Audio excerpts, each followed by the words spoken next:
සමාජ බීතිකාව ඔබ කතා කරන්නේ. සමාජ බීතිකාව අපි දැන් කියනවා social anxiety, social phobia කියලා. 100ක් ගත්තොත් 3 දෙනෙක්ම මේ සමාජ බීතිකාවට ගොදුරු වෙලා. මේ සමාජ බීතිකාව ගත්තම මේ කෙනෙක්ට ඉවෙන්නේ සාමාන්‍ය බයක් නෙමෙයි. මේක හරිම බරපතල තත්ත්වයක්. ජීවිතෙන් පලා යනවා. මිනිස්සු අතරට යන්නේ නැහැ. කෙනෙක් මාව ජජ් කරනවා කියලා හිතනවා. වෙන අය මට hina වෙයි. වෙන අය මං ගැන කතා කරයි. මගේ අඩුපාඩු දකි. මෙන්න මේ විදියට හිතෙන්න පුළුවන්. කාලයක් යනකොට මොකද වෙන්නේ? අධ්‍යාපන කටයුතු හරියට කරගන්න බෑ. රැකියාවක් කරනවා නම් රැකියාවෙන් තව එකකට යනවා. එකෙන් තව එකකට යනවා. ජීවිතේ එන්න අඩියෙන් අඩිය පිටිපස්සට යනවා. සමාජ බීතිකාව කියලා කියන්නේ අර මං කලින් කිව්වා වගේ හරිම බරපතල තත්ත්වයක්. කෙනෙක්ට තියෙනවා නම් මෙහෙම සමාජයට යන්න බයක් මනෝවෛද්‍ය ප්‍රතිකාර වගේම සාර්ථක උපදේශන ක්‍රම තියෙනවා. සමාජ බීතිකාව ගත්තේ මේ දරුවන්ගේ මානසික අවපීඩන යටතට සමාජ බීතිකාවෙන් පෙළෙන කෙනෙක් අන්තිමදී ඉවර වෙන්නේ මානසික අවපීඩන. ගෙදර හැංගිලා ඉන්න කාමරෙන් එළියට එන්නේ නැහැ. දැනකට යන්නේ නැහැ. මං ගැන විනිශ්චය කරයි කියලා බය. රස්සාවකට යන්නේ නැහැ. රස්සාවෙන් රස්සාවට මාරු වෙනවා. අන්තිමදී කාමරය ඇතුළට සීමා වෙනවා. ඉවර වෙන්නේ මානසික අවපීඩන. ජීවිතේ පාවෙලා. ජීවිතේ කලකිරලා නිින්ද යන්නේ නැහැ. කෑම කන්න බෑ. ඇඳට පණ නැහැ. සම්පූර්ණයෙන්ම සමාජ ඔබ කිව්වේ සමාජශීලී සත්වෙක් නෙවෙයි. හැංගුණු සත්වෙක් වඩපත් වෙනවා. ආරුන්නේ එන තවත් අසනීපයක්. මානසික අවපීඩනයට තවත් හේතුවක්. පුංචි හේතුවක් මම ඔබට කියලා දෙන්නම්. Body dysmorphic disorder. මගේ ළඟට එක දරුවෙක් එනවා. එයා කල්පනා කරනවා එයාගේ නහය ඇදයි කියලා. තව දරුවෙක් එනවා. ඔය කල්පනා කරනවා මගේ දත් ටික ඇදයි කියලා. තව එක්කෙනෙක් එනවා.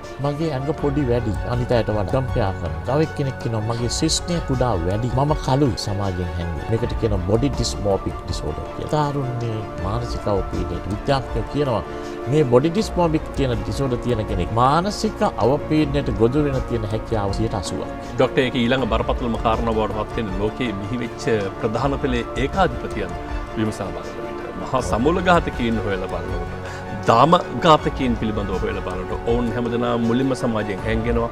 ඊට පස්සේ සමාජයට වෛර කරන්න පටන් ගන්නවා.